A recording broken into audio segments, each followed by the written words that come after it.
That looks terrific. Great. Thank you.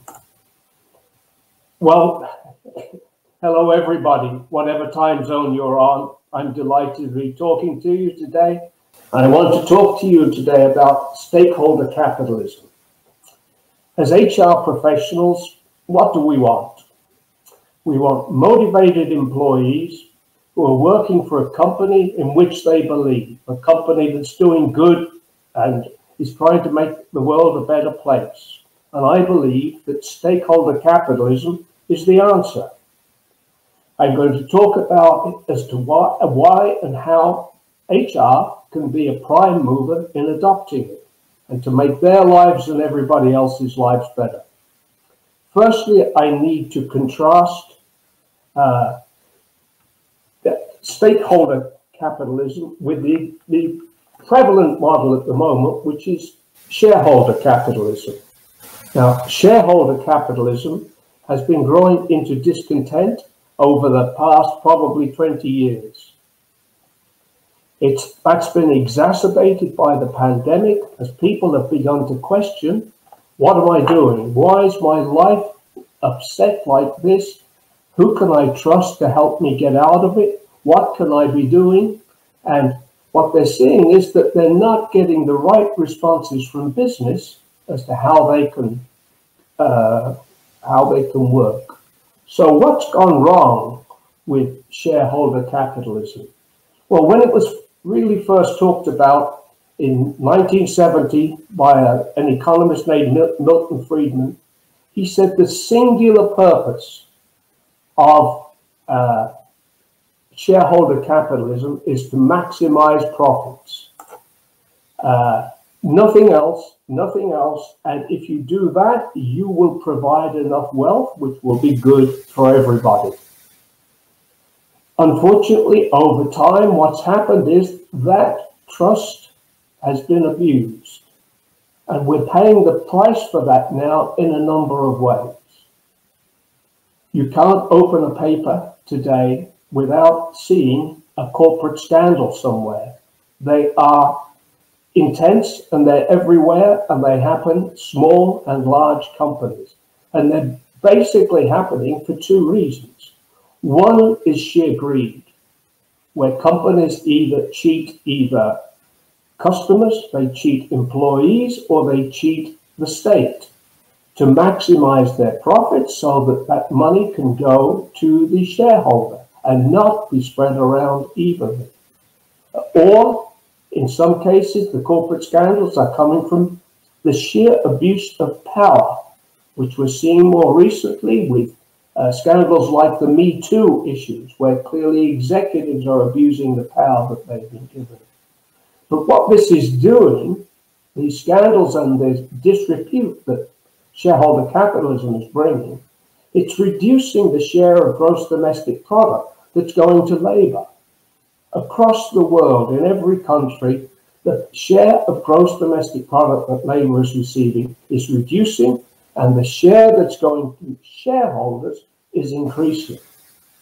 Now, that's leading to falling levels of trust. There is a company called Edelman that do a trust barometer survey every year across 47 countries. And this year, the level of trust in CEOs had fallen to its lowest level ever. People don't trust CEOs. You know, and if people don't trust CEOs, then they're hardly going to give of their best at work. They're not going to, because they don't think that these people are looking after their interests in any way. And remember the old saying that trust arrives on foot and departs on horseback. It takes a long while to arrive, but it can leave very quickly. Equally, within shareholder capitalism at the moment, there's a significant focus on the short term. Too many companies are talking about what can I get for my next 3 months' profit, my next 6 months' profit. They're not looking and focusing on the long-term health of the business and the health of all the parts of the business. And within that, of course, the reality is that inequality is rising across the country. Every country, the top 1% of wealth is increasing, and that is being paid for by the bottom 40%. And so what we've got is a situation where shareholder capitalism has fallen into total disrepute.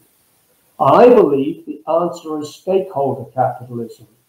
I've shown here the World Economic Forum definition of that to give you an idea, and you can contrast it against shareholder capitalism with its singular aim to increase profits.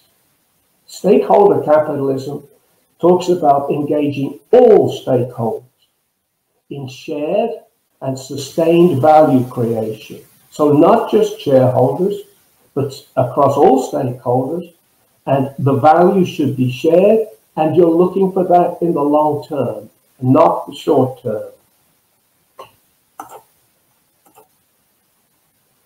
Yes, you still have shareholders and business, but look what's joined them. We now have a number of other stakeholders, which stakeholder capitalism requires you to focus. Let's look at some and see how stakeholder capitalism can work in practice. First of all, employees. They are a stakeholder in the business. We employ them, or we hire them, we use them. Do we treat them fairly? Do we treat them as humans? Are they paid reasonably? Are their conditions fair? Do they have rights to appeal? Or are we just giving them the minimum that we think we can get away with simply because they don't have influence in the same way that they feel they should? Let's look at the customers. Do we give our customers the minimum we think we can get away with? Do we fail them on after-sales service? Do we not bother once we've made a sale? That's it and it's gone. Or do we look to try and delight them on a continuing basis? And that's the difference with stakeholder capitalism. And look at one of the stakeholders is a society and state. Do we pay our taxes? There's a lot of talk at the moment about companies that aren't doing that. Equally within the society and the state is how we operate within the environment. Are we concerned about the environment? What are we doing to bring our impact on the environment less and becoming a good citizen in that? As far as our suppliers are concerned, too often we really don't care. But what we should be doing is looking at our suppliers and say, do they think we're great customers? Because we know we need great customers, we need great suppliers as well. And if we don't treat our suppliers well, then and try and screw them down on price and don't pay them on time, then they're hardly going to work in our favor.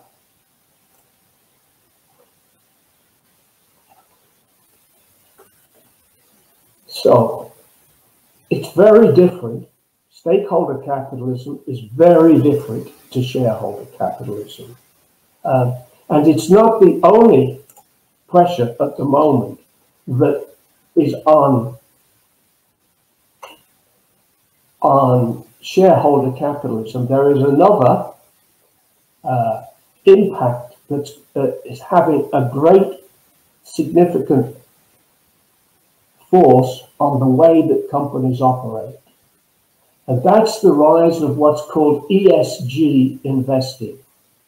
Now, ESG investing is where fund managers and investors look to ensure that their money is invested behind companies that are doing good.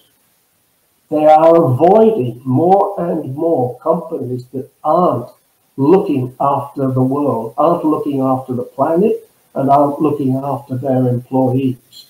The level of investment in these funds last year doubled. Just incredible.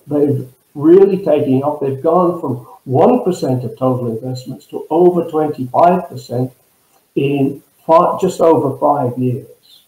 So if your company doesn't have environmental targets, can't show what it's doing, can't show what its targets are, can't show what its aims are, can't show that it's tracking them, then you're unlikely to get the level of investment that you used to get.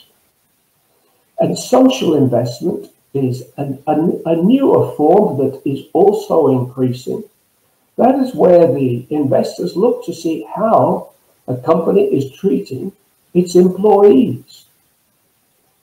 Does this company pay its employees fairly? Does it have a good gender balance? Does it have good diversity? Is it doing what it should do to look after employees' rights? Are the working conditions okay? These are more and more important for companies that are investing in your business. And as far as governance is concerned, just to be clear, that's where investors are checking on the quality of the management. Do we think these people are capable of running this company?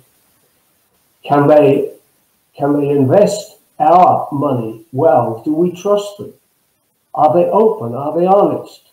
And so from that perspective, that's another huge impact on to bring about stakeholder capitalism. So what's your role in this?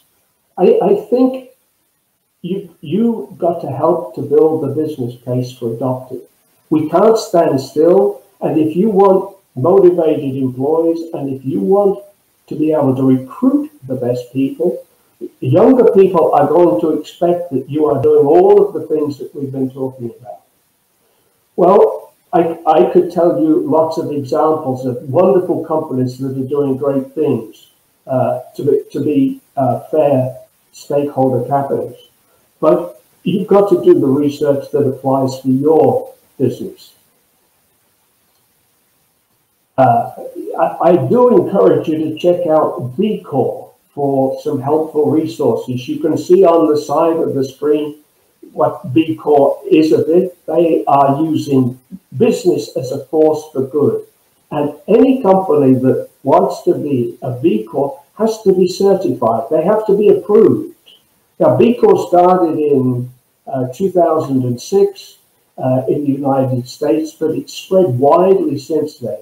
And they'd be a great resource for you to check out because they're quite open and they want to help companies move in this way. Then you can see their focus from that rather long description of what their aims are. But they really are a force for good. And as far as resources are concerned, I commend to you what they call the impact assessment, which will enable you to look at your company. And they ask the questions, you don't share anything, to see how your company is impacting employees, work on the community, the environment, and customers. And you can go through that in your own time, your own privacy, and see where is my company where are the gaps that my company has here? What can I be doing about it? And if you do that, then that gives you the chance to have a case to take to your CEO. We all know you need to get the CEO on board if you're going to change the direction of the company like this.